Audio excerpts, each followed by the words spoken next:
Meus caríssimos e amados irmãos e irmãs, que grande alegria podermos nos estar juntos novamente na continuidade da formação sobre o nosso Catecismo da Igreja Católica, onde queremos sim, ao meditar o Credo, nós queremos sim hoje olhar dentro do pecado original, lá no parágrafo 7, no ponto 2, a queda dos anjos. No vídeo anterior, nós meditávamos a queda dos nossos primeiros pais. E hoje nós queremos então meditar e nos deixar formar, olhando um pouco para a queda dos anjos. Primeiramente, meus amados, é bom nós sabermos que dentro da obra da criação, os anjos foram os primeiros seres criados, espíritos puros,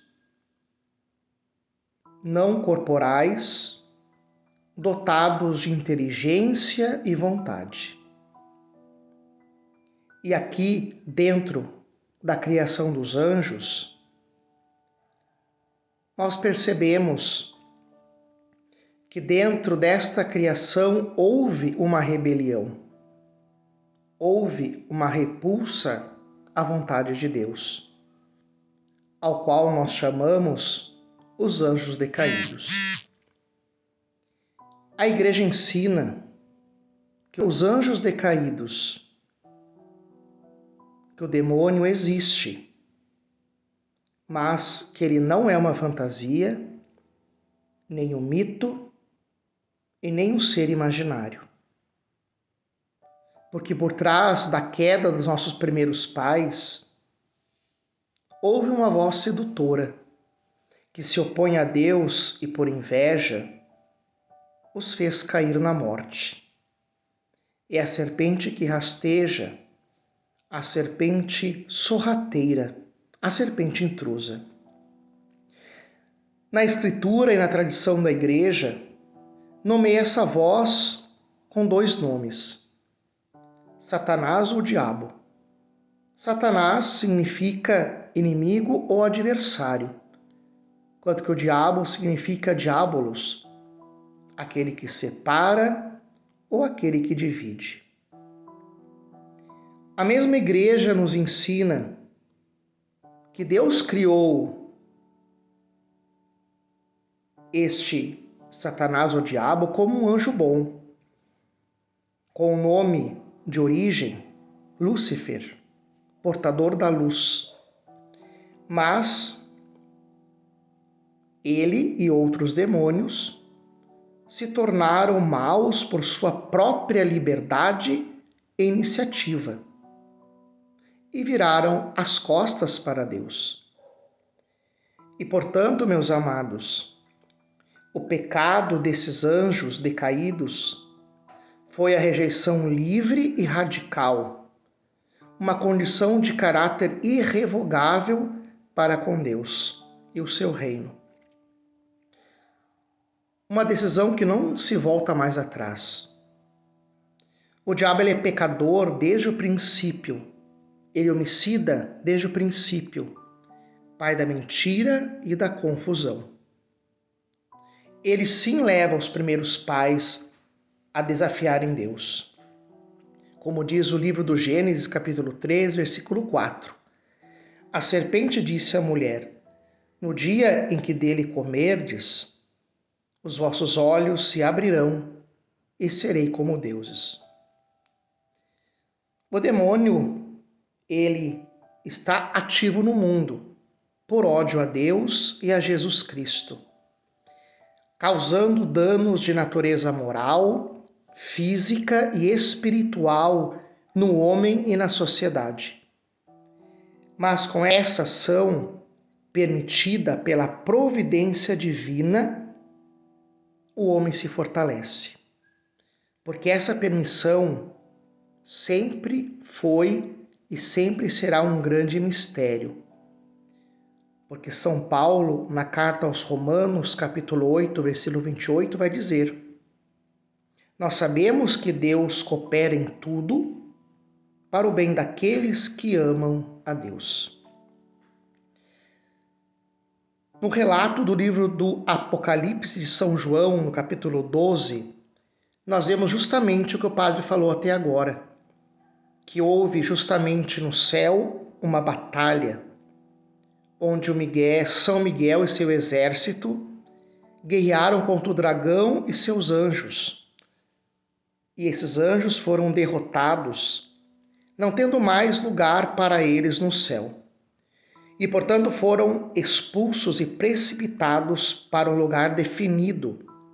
E esta queda, por livre iniciativa e por uma decisão irrevogável, nasceu o inferno, o habitat dos demônios.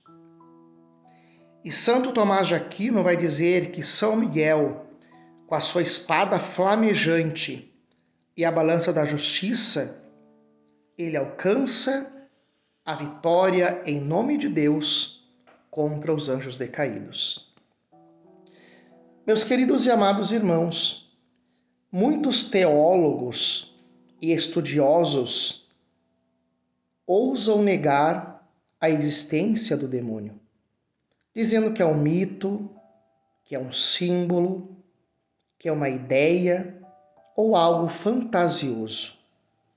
E aqui entra, meus amados, algo muito perigoso, porque quando se nega a sua existência, nega-se também o mistério da redenção de Jesus. Negar a existência do demônio é o mesmo que negar o mistério da redenção, porque Jesus morreu para derrotar o demônio na cruz. A existência do demônio é dogma de fé, é aceitação de fé, a qual nós católicos somos obrigados a crer e a assentar a nossa razão com fé. O Papa Paulo VI, na sua alocução Livrai-nos do Mal, do dia 24 de novembro de 72, ele diz: o mal já não é apenas uma deficiência, mas uma eficiência, um ser vivo espiritual, pervertido e perversor. Trata-se de uma realidade terrível, misteriosa e medonha. É uma força viva e atuante. Então, meus amados, diante da ação do demônio contra nós, pela via da tentação, que é o teste, que tenta nos fazer cair e nos tenta afastar de Deus pelo pecado, o que a Igreja nos coloca como remédios de batalha e de luta? Nos coloca a confissão, a Eucaristia, a direção espiritual e a oração diária. Santo Ambrósio de Milão vai dizer: quem se entrega a Deus não teme o demônio. Por isso, meus amados, vamos ouvir e deixar ser formados por essa pequena oportunidade de formação e nos preparar para lutar contra as tentações e buscar os remédios necessários para a nossa luta diária, para o nosso combate, para manter a nossa graça santificante diante de nosso Deus. Que Deus os abençoe e que nos preparemos com alegria e entusiasmo para o próximo vídeo que nós teremos em nosso canal. Deus os abençoe. Em nome do Pai, do Filho e do Espírito Santo. Amém.